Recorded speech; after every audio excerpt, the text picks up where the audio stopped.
Hey everyone, my name is John Williams with Kimberly Nurseries, and today we're going to talk about how you can prepare your landscaping for winter.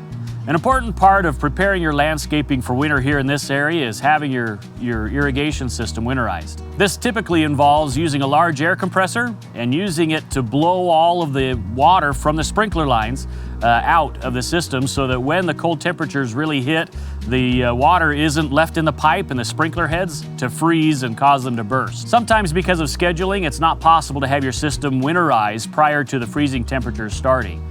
In such cases, don't worry, it's okay. Typically, sprinkler systems require freezing temperatures over a sustained long period of time before the damage will actually happen. One thing you can do while you're waiting for your system to be winterized is to apply a little bit extra water to your landscape.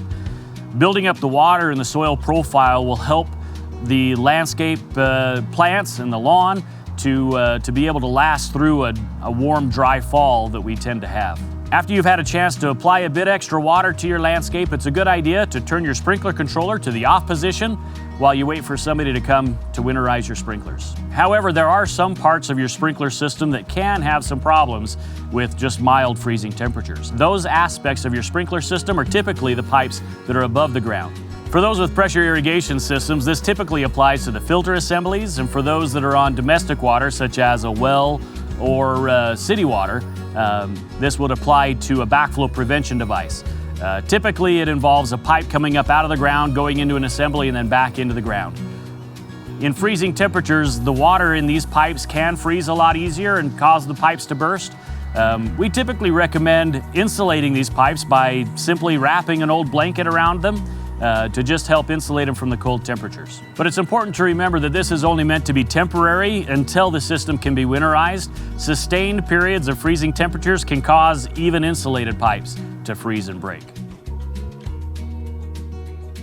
Fall is also a great time for planting. The cooler temperatures that we have in the fall allow the plants to get established a little faster without the stress that comes from transplant shock. It also gives them a chance to get a head start for the next season. Even though the top of the plant may not have any leaves or look like it's doing anything, oftentimes the roots down below the ground are growing and helping the plant get established. In addition to planting, it's a great time to do any transplanting in your landscape. It's important to remember if you're doing any fall planting or transplanting, just make sure your plants get soaked in really well. And then if we have a long, warm fall, make sure you're watering or soaking those plants in on a regular basis. This may be once a week, it may be once every couple of weeks, just depending on how warm and how dry it is. Also, the fall is when you'll typically plant your spring bulbs. Bulbs like tulips and hyacinths, crocus. They require a certain amount of cold temperature to be able to break dormancy and push up their spring flowers. It's generally a good idea to do a really good fall cleanup of your property. Leaves that fall and get in the flower beds and on the lawn can cause some problems down the road.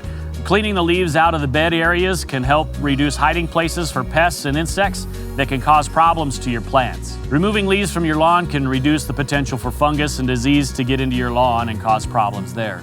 Leaves can be applied to your vegetable garden and rototilled in to help improve the structure of your garden soil. Putting down a fall fertilizer on your lawn is a great way to give your lawn a big head start for spring.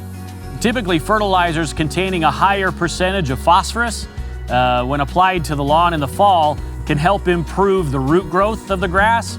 Even though the top of the grass may not be growing, oftentimes the roots are growing. And so having that higher phosphorus level can encourage those roots to grow out and help your lawn become stronger and more drought resistant. To identify the amount of phosphorus in a fertilizer, typically look at the middle number of the 3 numbers on the fertilizer packaging. Also in the fall, it's a good idea to apply your elemental sulfur to those plants in your landscape that may be iron sensitive. These are just a few things that you can do to help prepare your landscape for winter. If we can help you out with the sprinkler winterization or some fall planting, please give us a call and we'd be happy to help you out.